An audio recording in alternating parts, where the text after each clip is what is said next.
Okay, so this gives me the opportunity to invite our second speaker, Professor Jareshwar Maiti.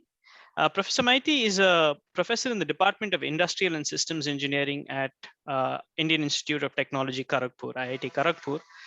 His research primarily fall under the empirical research in the fields of safety analytics, quality analytics, and engineering ergonomics. So his present research interests include occupational safety and health analytics, quality analytics, and virtual reality-based accident modeling and simulation. His current major project entitled Safety Analytics, Save People at Work from Accidents and Injuries, deals with predictive analytics and of occupational accidents, assessment of occupational health, and virtual reality-based accident modeling and simulation for Tata Steel at Jamshedpur. Welcome, sir, and we are looking forward to your talk. Yes, thank you. Thank you, Professor Nandan. And I am thankful to IIT Madras Dart Lab, Professor Rajagopalan Srinivasan, for giving me this opportunity to talk on a very important topic as well as very relevant. At the same time, it is not well explored from the safety, risk, and analytics point of view. So I am sharing my screen.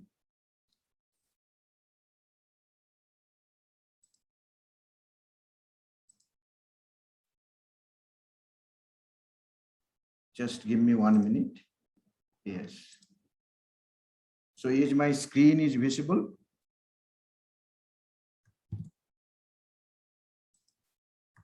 My screen visible? It is visible, but it's gone to presentation mode. Great. Thank you. Okay. Thank you so much. So, so I'm from Indian Institute of Technology, Kharagpur, and you are seeing the front side of the main building of IIT Kharagpur, and the other photo is basically taken from the satellite. So I belong to Department of Industrial and Systems Engineering and Center of Excellence in Safety Engineering and Analytics. So my talks today will be more of descriptive in nature, where I want to give you the glimpses of different research areas in this particular domain and some use cases what we have developed in IIT Kharagpur. Essentially, that safety and risk, we all know they are the two sides of a coin, and risk is broader term. It is used in different domains, not necessarily in the area of safety and health, but it has much bigger connotation, like it is used in all business functions and all the plant operations. But my talk will not be covering the entirety of risk, rather the risk with reference to safety engineering, with reference to safety analytics, and that I am saying risk analytics. So in 45 minutes of time, I'll try to cover that what are the research areas in this domain, primarily where the Center of Excellence in Safety Engineering Analytics working, and Department of Industrial and Systems Engineering also working, and at the same time some other departments also similar work is going on at IIT Kharagpur. Then I will, as I said, I will go for three cases. One is what is safety ontology, then accident path and risk control system. From the data, from the real data, how can we go for developing these models? And then when we are dealing with risk quantification, when data is not available, but you are relying on experts. So particularly when we talk about that safety engineering techniques like hazard identification or risk assessment techniques like failure mode and effect analysis, fault tree analysis, event tree analysis, and then fault tree and event tree in combination, that bow tie. So there are many times what happened, for quantification, the bottom level data that is not available, or even if it is available, it may not be reliable. Under such situation, we go for experts-based data, and then there is a problem of quantification, and a lot of uncertainty is involved in such data. So I'll show you very brief what work in this domain we are also doing. Then I'll come to the different human sensing technologies, which are basically prevalent at present in this particular domain. And then with some of the technologies, how we are developing different kind of safety training modules and giving the safety training to operators large scale at the plant.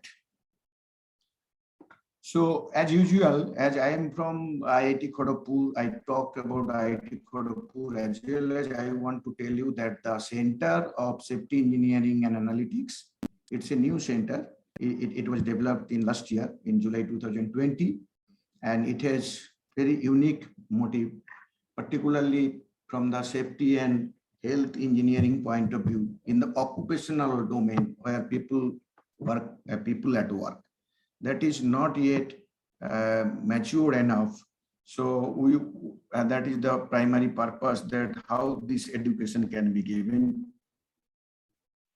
how there will be competent workforce at different levels, how industry will be benefited from this. So these are the things. Little earlier, we have developed one lab, that is Safety Analytics and Virtual Reality Lab in 2016. It is equipped with all modern that virtual reality and analytics based hardware, software, and related infrastructure. So we are working on it also. And safety analytics, primarily our work is in this lab, Safety Analytics and Virtual Reality Lab. So now coming to the research areas, I have prepared my lecture in this manner so that I will cover the more research areas, considering the maturity of this particular domain. To me, based on my last 25 years of research, I found that this area is not that mature and what it should have been. If you compare with the quality area, quality management and quality engineering area, similarly, if you compare with environmental engineering, environmental management area, but when I talk about the safety engineering, safety management area, for me, or to me, it reveals that there are still a lot of things to be done, and even the terminologies are not yet completely defined and understood by all of us.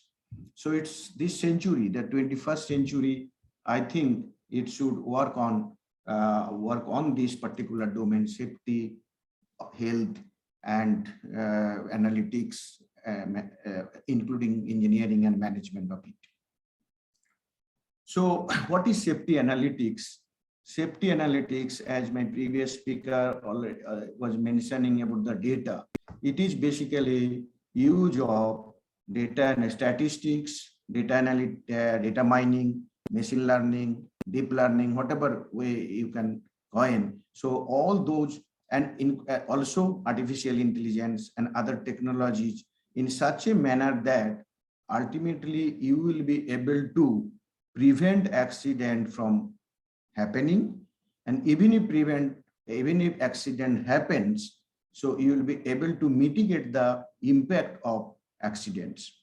So how that you will use data to make such models, not only models, the framework, and as well as the descriptive, predictive, and prescriptive models, so that the users, end users, they will be benefited. So in order to do so, first and foremost thing is that we must understand what is safety engineering in very brief, and in order to do so, in the right hand side the figure, we at IIT Kharagpur, this kind of model, conceptual model we have developed, considering the hazard triangle given by Ericsson 2. So what happened in every organization or every plant, every system, wherever you work, you will find out that it contains hazards. And now the hazards will ultimately realized or converted to accidents, and there is a path. So what is the safety engineer's job? The job is that you break the path. So in order to break the path from hazards to accident, because hazard is there, you cannot avoid hazards. It will be a day-to-day issue. So in order to work with those hazards, because technology is there and your other hazardous materials, everything you will be using from the production and point of view, from the functionality of the system point of view. But where is your role? Your role is you should not allow the hazards to go to certain level or broke out in such a manner that it will cause an accident. So if you can understand that what are the events from the hazard surfacing out to accident it happening, then that is called accident path. So you have to understand the accident path. Then in the safety engineering domain, the accident paths are basically I will come to that accident path also. So and then in order to prevent accident, you must have risk control system. And that is the crux of the matter. So we must know what is risk control system. So risk control system doesn't mean that it is only a hardware. It can be a hardware, it can be software or a combination. Even SOP is risk control system. Even some kind of procedure, inspection, maintenance, all are risk control system. So in fact, industry is doing this day in and day out. So it is often said that safety data is not available. This is because we do not understand what is the basically safety data. If we talk about risk control system, I have listed down 9 risk control system in the right hand side. So which are basically given by Health and Safety Executive, HSE. So you see that starting from inspection and maintenance to emergency arrangement, these are basically risk control system. There are many other ways of classifying risk control system. Haddon Jr. has classified in engineering control, administrative control like this. So, so we have to understand this part. Then whatever control system you use to prevent accident, these are basically preventive risk control system. And then whatever may be the preventive risk control system you put into, whatever level or layer you put into the system, the failure of risk control system is also there. So as a result, you cannot nullify that accident will not happen. So you have to be prepared that even if accident happens, so how to minimize the threat? That threat minimization also require other kind of risk control system, or there could be risk control system with minimizes both, that prevent the accident as well as minimize the consequence or impact. So if we understand for every system the structure, then this is what we are saying safety domain ontology. Then I am telling you that as per our experience with large factors plants, that we will be able to have huge amount of data, and those data, if we properly mined and intelligent system is developed, definitely it will reduce accident. It will be able to predict accident and prescribe good kind of interventions. So this is one area where I am thinking I find that very limited literature is available. So now, if we think of the data, then the data is multiple types. For example, there could be numeric data, there could be text data, categorical data, reports, that video, audio, sensors, so many things are there. So one important aspect, particularly in road safety as well as in plant safety, is how to leverage the video data. CCTV camera based data. So 24/7 this data is coming. How do you use it? So this is another area where I think the deep learning and machine learning techniques will be absolutely useful. And we have done some work on it. Some of our published publications are there, available in the that literature, in the journals. Now, then what we say, can there be a concept called safety as a service? Actually, this concept, this is also our concept with computer science professor Sudeep Mishra. And then what actually happened with some research scholars, we thought that when we are driving along the road, can we get service from somewhere? So that service means basically we are moving, my car is there in the road environment, road traffic. So all those things, if we can have some kind of sensors within the car, out of the car, as well as along the road, and then using that data, if we can create a decision virtualization platform where the data using machine learning, the data using the IoT, the data will be captured. Using machine learning, the required decisions will be generated, and then it will be the end user who are basically will take this approach or basically register for this service he will be getting. For example, I'm saying, suppose we are traveling from Kharagpur to Kolkata.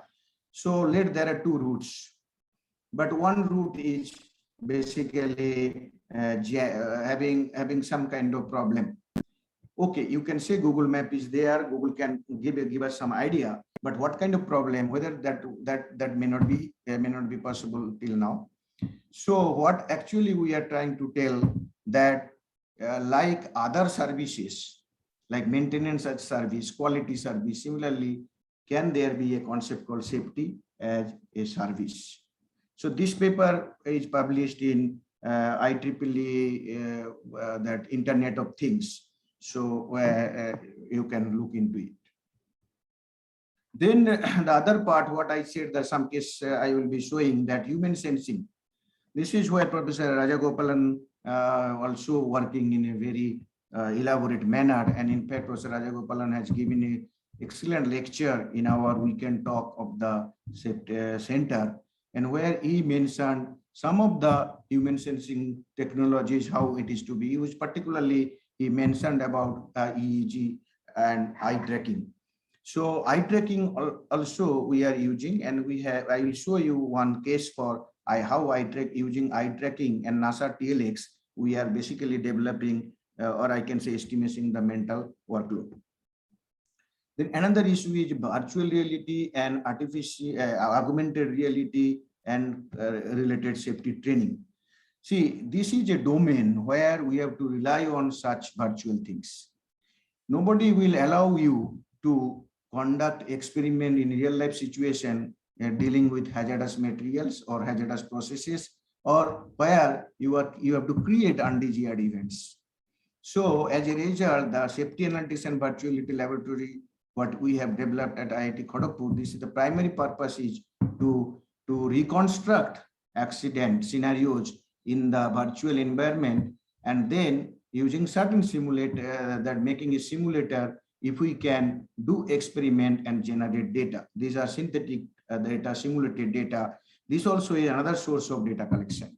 And not only that, this will help us in collaborative learning, experiential learning, because once the simulator is developed, so this can be used by several people over several different times, and it's a good tool for safety training. So I know I will not show this virtual reality development here, but I will show you how in eye tracking in VR lab we have done. Then other issues, particularly see that safety management system. I can tell you that if you leave out the large organizations, maybe there are many organizations where safety management systems are not in place. What is safety management system? If I ask that what is university safety management system, I have not come across in that university safety management system, particularly in our site. But I got some of the university safety management system in some other universities also. But my question is that these are all some kind of, mostly some kind of guidelines, but actual the management information system and data, inbuilt data, this is not, and also analytics enabled safety management system is not there. What is my experience? I may be wrong, but you may update me. Smart devices. IIT Kharagpur is working on smart devices, particularly in electrical engineering department. Professor Rautri is doing on drowsiness detection and similar, that using the sensors and developing. And in computer science department also, that Professor Pavitra Mitra is there, which is closely related to our work, and he is also developing. Occupational health in mine, this is another area where the analytics will be extremely useful. And I think that in IIT mining department is doing very much. Now, job stress, we should not forget this. So I will not extend this lecture on each of the topic, because my role is just to tell you the areas and what kind of research is going on, that much only. So job stress is another important area where a lot of work is required, because considering the different segments of industries as well as different kinds of activities, now with the help of these technologies, job stress measurement and job stress data becomes less more available. So we can think of, we have done some studies on job stress, how to measure job stress, and then preventive measures also we have done. Then fire safety, this is another big area where I think that all of us should work. And one of the figure you are basically seeing that this is in our virtual lab, we tried to simulate some hospital cases with certain students. Behavior-based safety is always very, very important, because whatever you do, so you can find out that some way or other there is certain behavior issues. But primarily from the engineering concept, we do not believe in behavior, rather we basically focus on human error. So this is one area where even the behavioral safety analytics is coming, is doing good, is an important one. Then as I told you, the risk and uncertainty in the data, in the modeling, even in the decision making, there are everywhere that risk and uncertainties are involved. This is true for our domain also. So how to work on it, and that is another important area. And last, where that is the prevention through design. I can say this is the most important area. Now, issue is that we have to understand that what is prevention through design, and we have to use all those previous topics up to this concerning how to incorporate all those things in prevention through design concept. Because prevention through design, that is the work start during design. Even when you conceptualize some plant or some system to be built, from there the prevention through design start. It basically caters the entire life cycle of a system or a product or a process. So how the design engineer will be looking for this. It is not, I'm not saying that it is not there, but issue is that it is not well understood except those who are designing. So if I don't know how the actual design has happened, in failure case, I have no answer. Even sometimes what happened, when I purchase a equipment, I don't know what are the safety questions I have to ask. So because we don't have this kind of education, so this is another area I think that the safety engineering and risk analytics community, they should work on. Then there are some application areas, so they like mine, road, industry, and other things are there. Now I will come to that, as I told you, that one case, each case I'll discuss. Here, I will show you that how you will create safety data. particularly from workplace and occupational safety point of view. See, I told you that accident path. The accident path is nothing but what I have mentioned at the top. Every system will work with hazards. Now, the hazard will finally converted into accident because there is accident causing mechanisms. There are a lot many books on this, like Heinrich domino theory or Swiss cheese model by James Reason. So everybody have talked about that what is the chain of events and how accident takes place.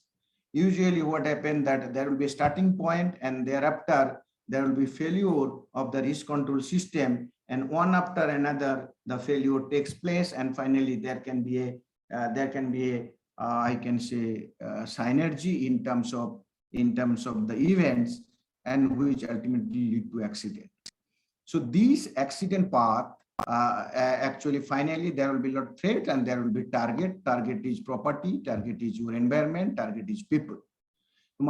Question is then when we start our research work in this area, just after following the Heinrich and Swiss cheese model, then what we found out that theoretically these models are very good, but there is no literature available that how to generate the path and quantify it from evidences, learning from data. So then I'm thankful to the industry partner, which actually Tata Steel was in our industry partner for this work. I'm extremely thankful to them. So then what we have found out that when you go to, you just take up any industry, you are basically collecting a lot of data. There are some data which are basically collected at periodic interval or at some random interval. These are not accident data or incident data, but these are data, these are collected because just to check what is there in the system, whether it is basically improving or the shape, I can say the workplace conditions, the human behavior, or the unsafe acts and unsafe conditions. These basically there are a lot of inspection and like safety audit, like workplace inspection, like your job cycle check, like there will be many hazard identification risk assessment program. There are maintenance. Lot of maintenance are basically done that even after the accident has taken place or before accident maintenance to maintain the system operable. So there are a lot of data is available. So all those pre-accident data, what I said, they basically provide a stress or pattern or the stress of the path. So that is the crux of the matter for analytics group. So am I in a position to identify the paths? How many paths for a simple machine under operation? Am I in a position to know that the machine, how many paths will be there for accident when the machine will be under operation? Human will be interacting with the machine. Even human may not be interacting with the machine, because now safety is not that only human safety. It is the environment safety. It is basically asset. So the asset, another important work is that basically you have a lot of asset integrity data. So all those data, what in the figure below, you see, we have given two data set. One is audit records, another one is observation records. The audit records basically these are all safety audit records, and observation record is basically some periodic inspection record in the workplace. So these two will give you enough idea about the unsafe acts and unsafe conditions, and what are the high risk consequence events that are likely to be there. So unfortunately, although unsafe acts, unsafe conditions or high risk possible events are there, but documentation in this manner is not there. Database is not created in the safety domain that way. Forget about maintenance data, forget about operational data. forgets about the top management, how they are acting for safety improvement, so that data. But even this level data also, it is not there. And then what happened, once accident has taken place, you will find out a lot of data. These are primarily in reports or narrative forms, and there are many reports, and standardization of the reports are also important. But essentially, what is our observation is that the data, whatever is there, the fields what are captured, they are not able to give us the accident paths. The reason is because the data is not collected as per the theory behind accident paths. Another important aspect is the risk control system. So many risk control systems are there. I said, starting from inspection to emergency arrangement, in between communication, in between that competency building, so many things are there. But interesting part is that those data are not captured. In addition, in the risk control system, what we found that risk control system evaluation is not yet mature enough, because when you go by the Swiss cheese, the model, you say that there will be holes, and all the holes, when they align, that accident will take place. So holes are nothing but the deficiency in the risk control systems. Now, we always rely on the reactive data, where if any accident or anything failure event occurs, then only we failure has occurred. But before that, the effectiveness data is not captured. How the risk control system is performing, that is not captured. That is, at least I did not get this kind of data. We did not get this kind of data. I'm not saying that across everywhere it is like this, but it is not in common place. So this particular slide gives you an idea that if you have right kind of data, you are in a position to develop the path. Okay, so in next slide, next 2-3 slides, I will show you that with PIR in incident records. Incident means some undesired events has taken place, and we have collected, I think, in terms of thousands, some data, and from there, we have taken a sample, and I think around 600 for a particular section. So I will not mention all those things for the confidentiality reason, but what actually we found out that yes, data will speak, and data will speak in a much bigger way than what we initially thought of when we started this. So I am giving you this concept because these concepts are useful, more useful, because the techniques are available, and all the machine learning and all those techniques, these are AI techniques, these are known to many of us. So you can grasp this, someone, if you are interested. Now, with the incident data, how do you do in analytics? See, if you see any report, incident report or accident report, you will be finding out, you will be amazing to see that most of the fields are categorical or text in nature. Hardly numeric data you will be getting. This is the biggest challenge, because when you get numeric data, you are safe, your data is better data. But when you have categorical and text data, and even you bring the video data, then the challenges are manifold from the data preparation point of view. This is one. Second issue is, okay, with so much of text and that categories, so how to convert, that is one issue. I'm not going to discuss this. NLP, natural language processing techniques are there. Text analytics is there in a big way. People are using. I have, no, that video is not there, but probably I have one video also on text analytics. I think around 2.5 hours in YouTube it is available. That is for the safety engineering point of view.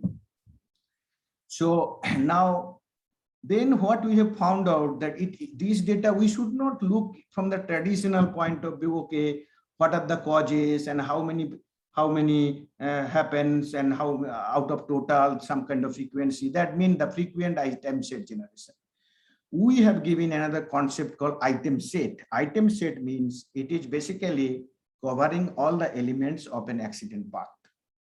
It is not only how many gas related incident had taken place, how many derailing taken place. No, target the path. That is nowhere industry should target on the path, not on the element of the path. If you target that what are the different kind of accident, then you get some information. It is not useful that much. But if you target on the path, then you have to tax your head because the paths are not ready. So you have to develop item set instead of items. Items mean the elements, every element. So it's a vector. It's not a scalar quantity. Now vector means if I say hazardous element is HE, initiating event is IE, pivotal events are PB1, PB2 like this, and accident is AC. At least this much if I consider. So that means there could be a 5-element vector or even more, depending on the number of pivotal events. So you have to generate those paths, all those elements together. Then you find out the frequent item set, the frequent path. So you know that in association rule mining, the support is there, that using support you can find out. So the frequent path will give you one kind of pattern.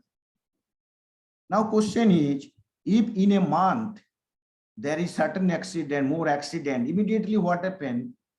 The management will take care of what is happening there.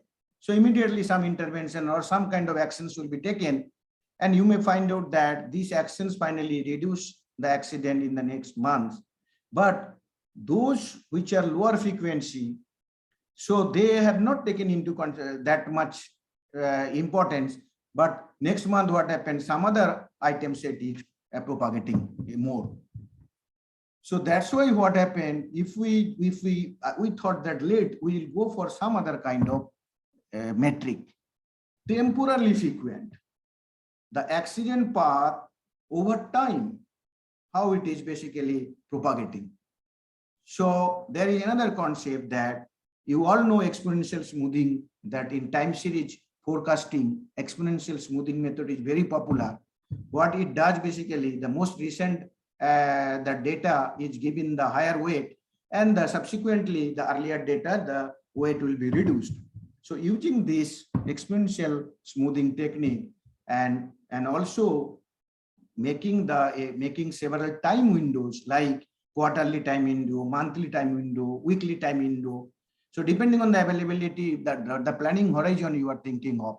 So if you create time window and then find out that frequent item sets, and not just the frequency, you have to find out certain weights using the concept of exponential smoothing.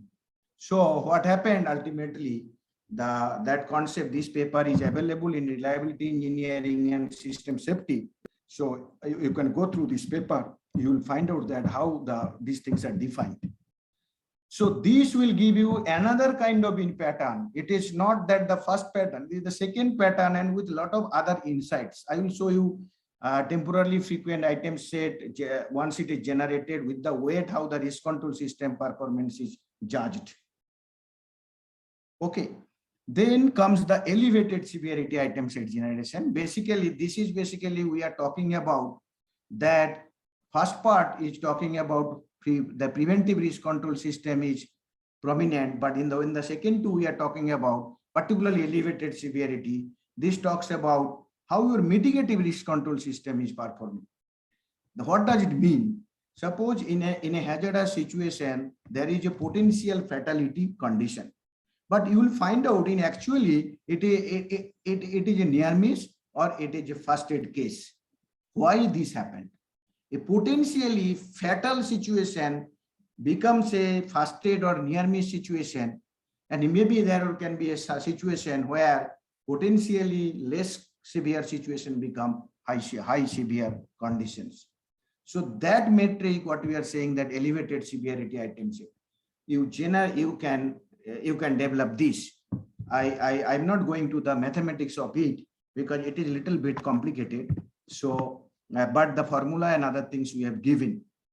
So using this elevated item set generator, you can create several conditions that when risk control system is working, when risk control system is not ineffective, when risk control, which one is not, maybe not applicable. Another one is a high impact. High impact, why? In the first three, we have not considered near miss, but in the last one, we consider near miss data also. Near miss data picks more than incident data. So if you consider near miss the potential impact, and you can do all the three what we have said earlier with the including the near miss data also. So then you will be getting another kind of pattern. So please understand, from our research, we understand if we have to use analytics in the safety domain, it is not the way business analytics per se in the classroom we teach. Okay, or some data analytics, not business analytics. Business analytics very domain specific. The data analytics per se we teach in the class. What do we say? Okay, this some data is there. There is label data. There is text, all those data, and we say you do this, you do those techniques.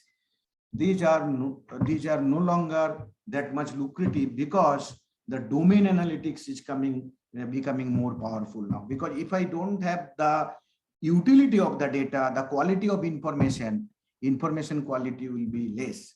Your data must answer the question which you set based on the objective or goal of from the safety management point of view.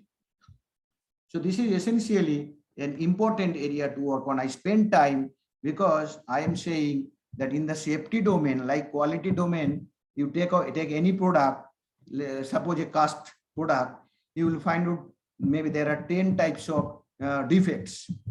In safety domain, those defects are also there in the workplace or process safety, not individual machine safety. So those defects are not known because we are not working on it that sense. But it's a big issue, and we all, if we try simultaneously, it will. Our development will answer those 6 questions. What are the frequent accident path? What risk control system performs successfully?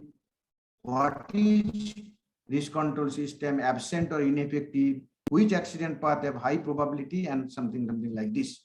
So this is what is the source of that. One of my MS student, Kritika Singh, did this work with me, that a novel data mining approach for analysis of accident path and performance assessment of risk control system. It is published in Reliability Engineering and System Safety. From there, with the PIR data, PIR means investigation, preliminary investigation reports.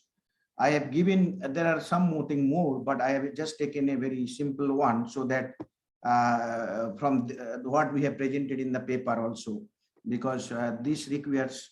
So here what happened, you just see that instead of hazardous element like hot metal, all those things, or improper work or malfunctioning of equipment, we have taken the 3 things together, that accident causing mechanism, hazardous element, this, and we are saying that these are the paths. Then we have used the message that all the metrics what we have discussed. Here only one thing, you just see that we are saying that how the temporal weights ultimately talking about. It is basically saying that if there is an increase in the weight, that means that that particular path is likely to occur more in the future. So for nitty-gritty of these techniques, please go through. Then I will come to the second one, which is also our own work, where we found out that particularly when it is always better we. So we did some of the projects in industry where the risk assessment is the critical issue. And interesting part is that you are getting that mostly varied information, subjective information. Then we relied on failure mode and effect analysis techniques and bow-tie technique. But we are not confident enough that what the risk value we are talking about based on expert opinion, are they truly giving us the actual, at least the risk, if in terms of statistics, the confidence interval, is there a confidence interval kind of thing which actually talking about the risk. It may be in the lower to upper somewhere. I don't know the exact value of risk, but can we develop? This is a mathematical, it's a development, theoretical development, and primarily using fuzzy set theory and rough set theory. And here actually we were in the process of developing that. Are we using information adequately? So when we have captured the data, have we captured the uncertainty of the experts in their mind, or how much reliability in their opinion? And as well as this basically the information loss concept point of view. So this paper is published in IEEE Transaction on Fuzzy Systems. So there, I think it's around 12 to 13 page probably paper, and we have elaborated the mathematics of it. I will not go to that mathematics. Rather, what I will basically talk about, I talk about that the what use is there for this. Actually, what we have basically considered, we consider a particular failure mode. This is one case where we have used in FMEA. In another case, we have used in we have used in Botai also, but FMEA case, suppose you have 10 failure modes and you don't have data. So what you are saying that you are asking those 5 experts you have chosen who are truly experts, then you ask about the probability of occurrence, severity of this occurrence, and detectability of this failure mode if it occurs. You will find out that the experts will give different opinion. And in linguistic scale, if you start from suppose very low to maybe very high, sometimes actually either 9-point scale or 7-point scale or 5-point scale. So for a particular failure mode, what will happen? You will get a wide range of information. So that means even though we are thinking they are expert and they are viewing the problem from different context or different aspects of it, maybe all are not true, maybe all are true, but we don't know. So that means if we can create an interval which taken care of all those things together, so we were in search of this interval. So in order to do that, we have used the concept called, first of all, this linguistic values we have converted into that fuzzy numbers, and then finally also Cripps, fuzzy to Cripps, that also we have done. But that is the very traditional one. Every one of us known this one. But what we did extra, that we bring the rough set concept there, where rough set, that is lower and upper approximation concept, and another concept is rough number. So for a particular failure mode, that if I consider from the statistical analogy, a parameter of any distribution, it is constant and it has a particular value. But when we are sampling, and from sample data we are estimating the parameter, this is no longer the constant, it's a random variable, and it may not be representing the parameter itself. So for a failure mode, then that is what actually our analogy, why we have come to this development. In a failure mode, there is a particular value like the probability of occurrence. So it may be 5, but experts are giving, someone giving 3, someone giving 7, someone giving 5. So then what happened? There will be that lower and upper approximation. This is what is the traditional rough set theory uses. But lower and upper approximation with order data, because here 1 to 7 if I make scale, or 1 to 9 if I make a scale, then what will happen basically, 1 is less probable, maybe the 9 is the most probable. So the order is there, rank is there. That means it's a ordinal data. So the set with ordinal observation, ordinal values, so that actually trigger us that, okay, there may be 2 upper approximation, downward and upward. This concept was given by, I think, Jha et al. In one of their papers. Then we have used that concept, and then finally we found out that what is the lower limit and what is the upper limit. and then what is the lower approximated value, in the sense, suppose if 5 is the definitely belonging to that set is 5, so that 5. So that means what we are basically creating an interval that upper average to lower average. In this particular figure, you see there are many things. For more detailing, I am saying that if you go through the paper, it is we have written it is. I think it is written in a very good manner, so it will be. So actually, you have downward that upper approximation, upward upper approximation, and obviously there will be an overlap, and which is that eclipse part, and then using the experts values for the lower approximated values and upper approximated, or in the set lower and upper approximate, these two sets, taking the average, we found out the limit that lower average and upper average, and we are saying the difference is rough number. We are saying this is what is basically the range, which is, instead of taking the only average, which may be 6, rather you take this. This has another importance here. What happened? The perception of the expert, if it is somewhere, suppose let it be 6.7, something like this, then each of the expert, for each of the class where the expert has given the data or the linguistic information. So whether, what kind of uncertainty involved here? This bar is basically length of the bar representing the amount of uncertainty involved there. So here, actually, again, you may say that true perception is not known. Yes, true perception is not known. Then what we thought, that let the average of all the experts may be closer to the true perception. So that mapping also we have done. And then after that, what we have done, we have used some clustering technique, and then some clusters we have made, and then using the quality engineering tools like that box plot, and then we quantified for each of the visually we represent each of the uncertainties for uncertainty for each of the parameters. So this is a domain where people are working.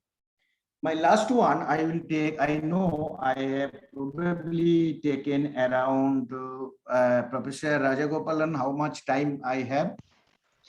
Sir, you could continue, since we don't have a speaker waiting. We have been enjoying your talk so far, and we've got so many questions. We are happy to hear from you. Thank you so much. So, okay, so I will just continue maybe another 15 minutes. So that this is the third case which was developed in our lab. The third case, basically, we are saying that, fine, yes, accident path, risk control system, all those things are there. Then the question was asked, we have interacted with the industry personnel, and wherever we, particularly in the plant industry, we found that you cannot ignore the human component. Professor Rajagopalan, in his excellent talk in our weekend talk, he said that even in the digital era, you are using so much of, suppose, sensors, maybe you are using robots, you are maybe making the automation like driverless car completely. But even in driverless car, is the driver is not there, driver is there, or someone definitely will be monitoring the driverless car, that car. So issue is basically that how the human will be aware about the situation. For example, me, I am just now teaching my students. So if I am not aware that whether the students are getting or not, then that the question or that point of teaching is probably misclassified. Because I'm not in a position, as a teacher, I'm not in a position to understand my students are really understanding or they are really getting or not. So what actually happened here? Actually, my example is very simple example that what I said, the classroom. But you think of a accident situation. I again bring the Professor Rajagopalan lecture here.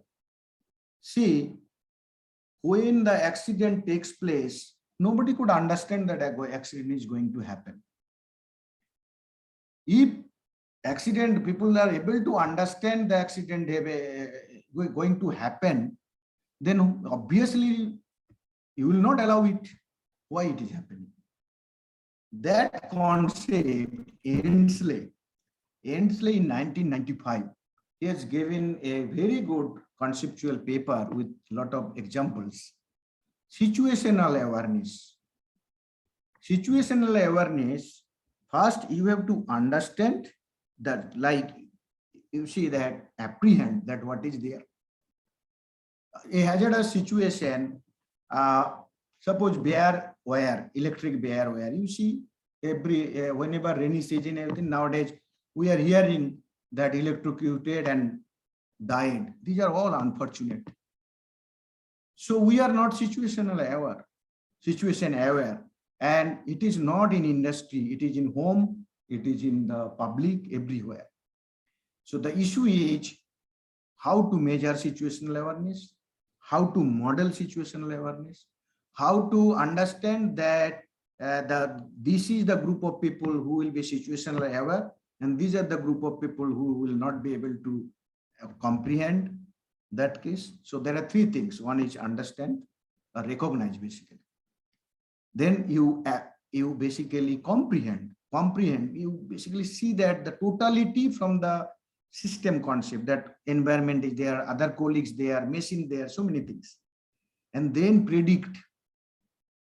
The most of the time what happened, we do not predict. The reason is we understand, yeah, this is a hazardous situation, it may lead to accident.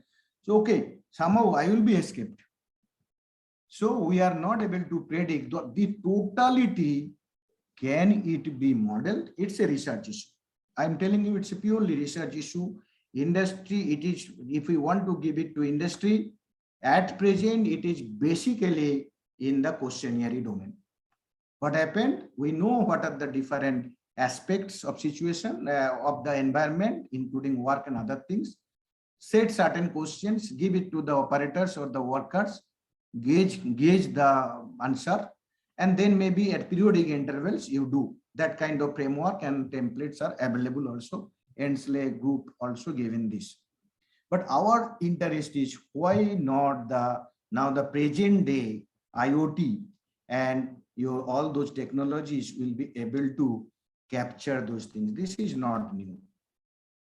That W-band, whole body area network, then exoskeleton, that even the smart sensors, smart helmet, so many things already come up.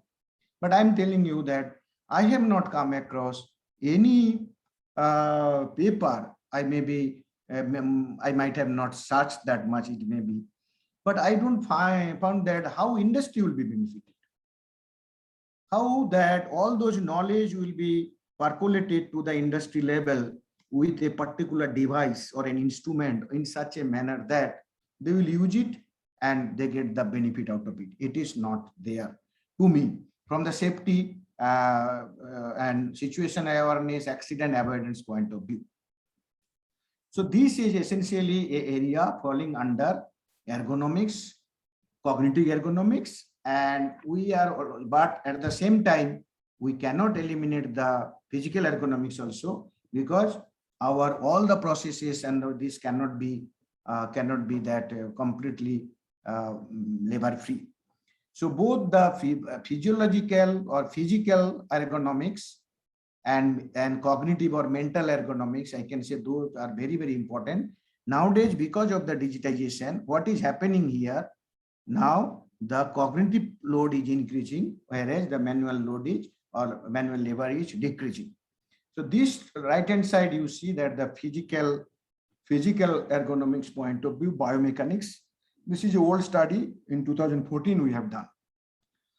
And we have shown that our job is that how the cart design, basically this is a material handling job, and we have given the interventions, and they are so far I know they are happy. But recent times we are basically looking after cognitive part.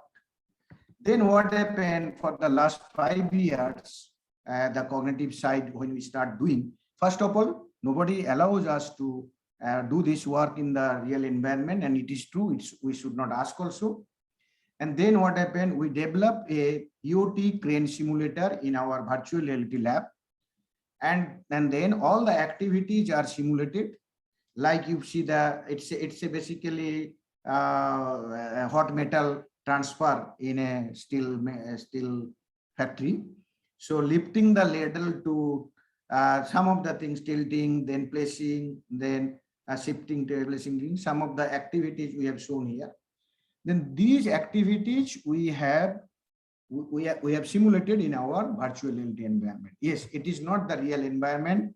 Obviously, load, all those things will be much less compared to the real environment.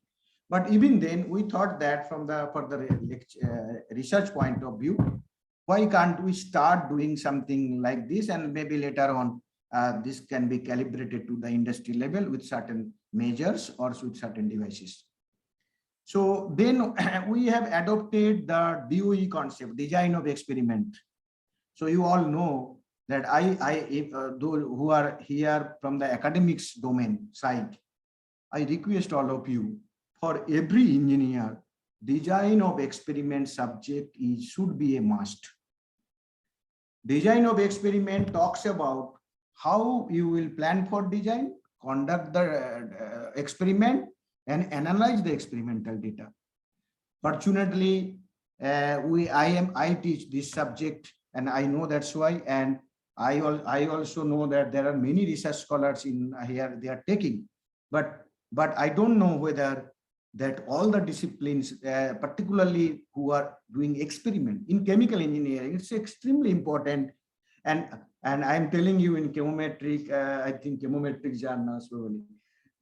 I have seen some of the papers, and we are learned from your journals, and then we are applying these things. So this DOE concept basically, and then here the Taguchi method is another important one.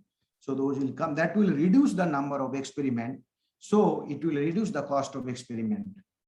So what we have done, basically, we have created 3 factors: hazard level, activity level, and trial. Trial means how many, this is from the learning point of view. If you go for more trial, more learning. So that sense we have done. And we basically created high-low. The primary reason is to reduce the number of experiments. So it's a 2 to the power k or 2 to the power 3 design.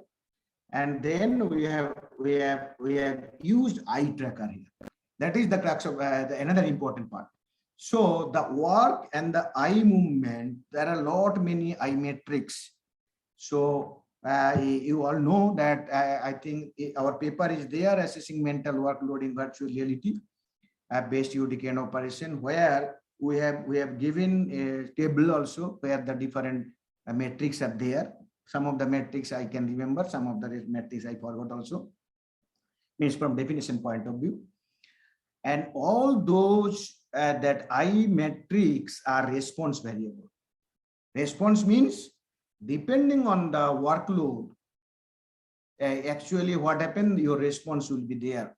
The eye movement, all those things will be there. So that means from eye tracking data to mental workload. So then after that, what we have done, we have compared this with the most popular subjective assessment, which is NASA TLX. So NASA TLX, you know that there are, I think, 7 probably parameters, starting from mental demand, physical demand, temporal demand, frustration level, performance, and efforts. So then if you put the question with, I think, 7-point scale, what will happen ultimately? You will get some value, and the operators or the workers will give them. Then we compare this, our work also, with them. And then we found that, yes, it is matching. So in that sense, I can say that eye tracker tracking based the indices can be used for objective measure of mental workload. But again, I am telling you, with this example, I cannot conclude this because this is an experiment in the virtual environment with a few factors we have considered. There are demographic factors we have not considered. There are psychological factors we have not considered. So it is a very limited study, but it gives us a lot of pleasure because we found that even then there are similarity between NASAR TLX and I matrix based measurement. And you will see that here basically we developed that fixation frequency is one of the eye tracking metrics.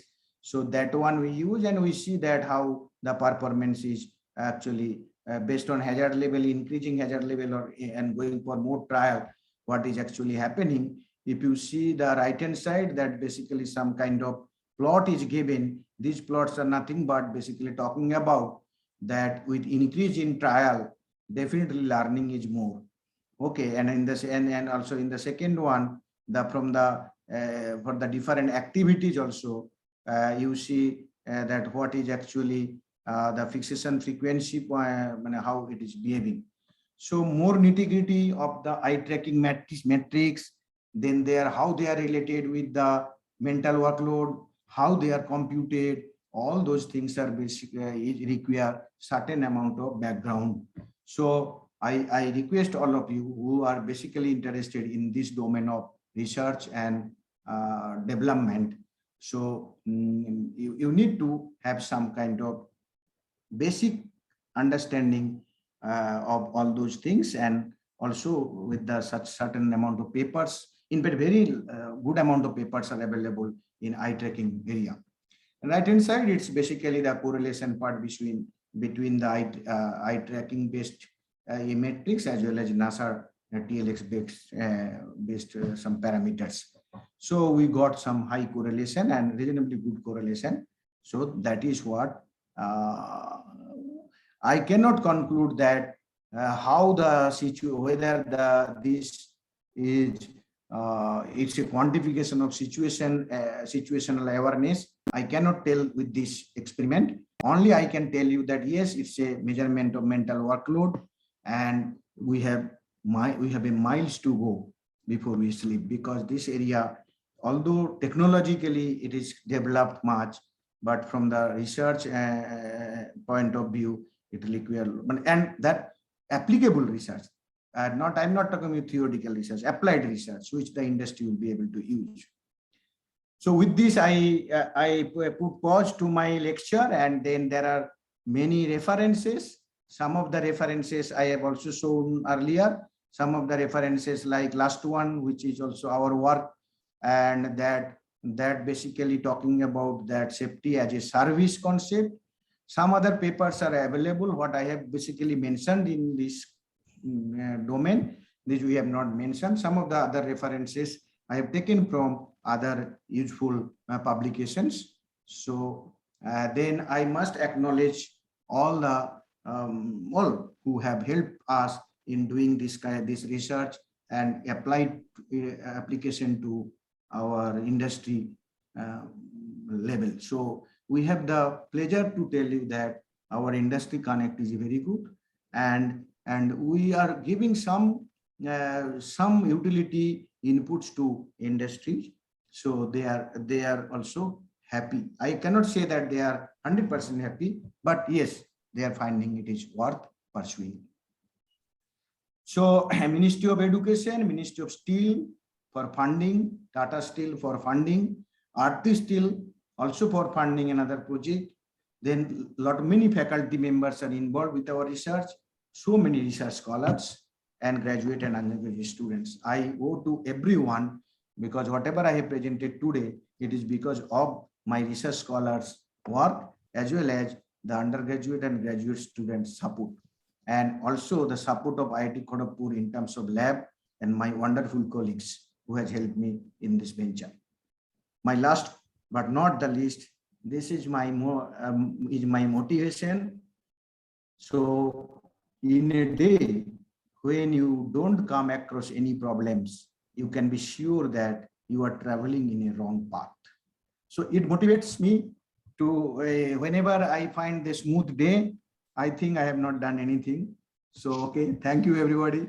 Thank you for your patient listening. I don't know how much, what I have told, but something I have told what we have done. Yeah, I hope that something will be useful, but definitely there are many more integrated things in between, which I had to skip because of the time, as well as because it is not required also at this moment. Thank you so much. Of course, of course.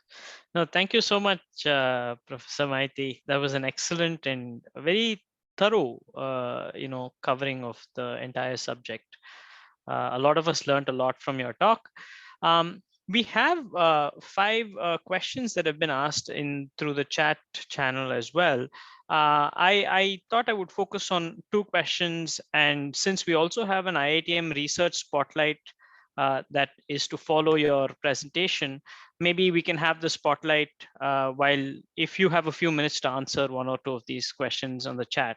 So let me ask the questions in the order in which they were asked. So while designing a system, is usually safety and the economics need to be kind of considered, right? Because in general, the system, one would think from a design perspective, it becomes more expensive as you kind of try to incorporate more failure modes and safety. So if there is, in some situations, if there is a balance between optimal performance and safety, and it all comes down to the bottom line of the economics, how does one do this balance? Yeah, I think it's a very good question, and in fact, it has been a question for me for several years. Recent times, what happened? I got some answers, I mean, useful answers. Basically, see why this is happening. Yes, it is true. You go to any organization, particularly if the resource crunch organization, then you will find out that safety is probably I may not say last, but it is basically in the backside compared to other functionalities like your profit, like your sales, like quality, like reliability, and also from the human competency point of view, the safety is somewhere at the backwards. This is because, again, I'm telling you, we do not understand the cost of safety. Taguchi pointed out the cost of quality. I request the learned community, someone come up with cost of safety. The cost of safety is not understood because when we talk about the safety cost, we basically talk about the tip of the iceberg and the bottom of the iceberg, which is 99% maybe, that is not considered. There is a very good book by Operational Safety Economics by Professor Jenseri Greniers. He is a professor from University of Delft, Technical University, Delft, Netherlands, and he is also a professor in I think one of the university in Belgium. So he is my good friend also, and he is also associated with Safety Science Group. He has written a book on safety economics. My answer to all of you, that safety economics is the reason, because we are not in a position to develop anything in the safety economics area. Economics very developed area. Safety economics is not developed area. Our center, we have started working on safety economics. We are 1 PhD student and 2-3 BTech student already started working on safety economics with the help of our economics professors. So my simple answer to you all is, if you can capture all the cost component effectively, then you will find out that the intervention cost is much less than the cost of accident. There are many papers related to cost of accident. I have one paper in Journal of Hazardous Materials, actually with one of my research scholar, Arun Raj, consequence modeling, where we have given 11 category of losses.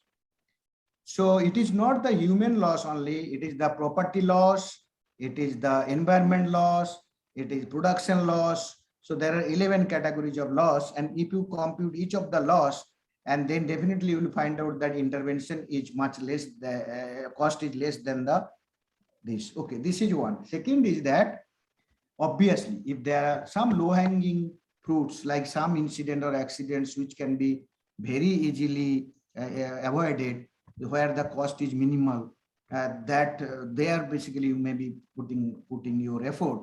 But for high impact risk also, that efforts are also put, because they are having huge consequences. In between cases are basically getting problem. People are thinking that no, what will happen ultimately, it is. So it's a question of budget. I want to ask my audience, do you have safety budget in your organization?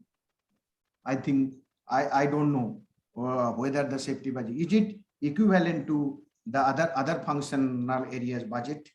If it is yes, then definitely you will find out safety is a good business. It is not a bad business. Thank you. I think I have given some answer. Absolutely, sir. So this second, and in an interesting way related question is it's related in that there is an asymmetry, right? You're pointing to an asymmetry where you don't have enough information when you say tip of the iceberg. So even if you take the economics out of this, but even in general, when you come to faulty data or accident data, there is an asymmetry, right? You have a lot more data on normal state operation, but sometimes very little data on the accident related data. You are right. So how do you reconcile with that? I mean, from a methodological standpoint, we learn about censored data and modeling, but ultimately it is a dearth of information. And as you point out, you can't keep on crashing cars to learn about them. It's a very expensive proposition. So what is the solution for this? Yes, Professor Nandan. I think this is another interesting point. And also I have given partly the answer in my lecture. Mm-hmm. That's why I am saying you have to understand the accident path. If you properly, now the accident data is not a scalar quantity, it's a vector quantity. Because see, when hazardous element and prevents before accident, whatever data we are talking about, these are not coming from accident, they are coming from your preventive measures. The preventive measures, the effectiveness of the measures will give you a stress or pattern. That is what is my lecture also today. Like when you do condition-based maintenance for machine, suppose you are measuring the vibration. The vibration we measure because the vibration is a signature. Now what happened, a new machine to an old machine, and when a good machine to a abnormal machine, that signature will change, that pattern will change. Mm-hmm. And as a result, when we find that there is a pattern and a change in pattern, the change point models we use there. So there is a change in pattern, then immediately you say, no, do maintenance. Mm. So your risk control system, you have to think of condition-based monitoring of risk control system. Then the stress will be, the pattern will be understood before accident takes place. And so if you see the James Regin model, he categorically told this, that all the holes to be aligned. That means there are many opportunities to understand that something abnormal is going to happen. Why we are not able to do? Because safety is not like reliability. It is basically primarily the interface is the problem. Yeah. Technology, human, and your environment. In this interface design is the big issue, and here it is, so many interactions are there also. So that's why I'm telling there should be first a framework, followed by a hierarchical level of modeling. At the lower level, maybe the sensor data, or maybe the data which is available, but slowly at the higher level using data fusion technique and keeping the hierarchical structure intact.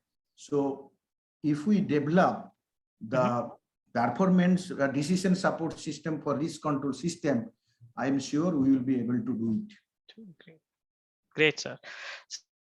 Sir, so that I still see about 4 questions, and just in the interest of time, I'm going to request that the students, we turn on the IITM Research Spotlight, but I genuinely request if you have a minute to maybe address them in the Q&A. And I want to use this opportunity to thank you so much for, again, an excellent lecture. We learned a lot. And also use this as an opportunity to bring the program to its conclusion. And please stay back for the IITM Research Spotlight. Thank you so much, Professor Rajagopal, and I am extremely thankful to you. You have given me such a wonderful opportunity.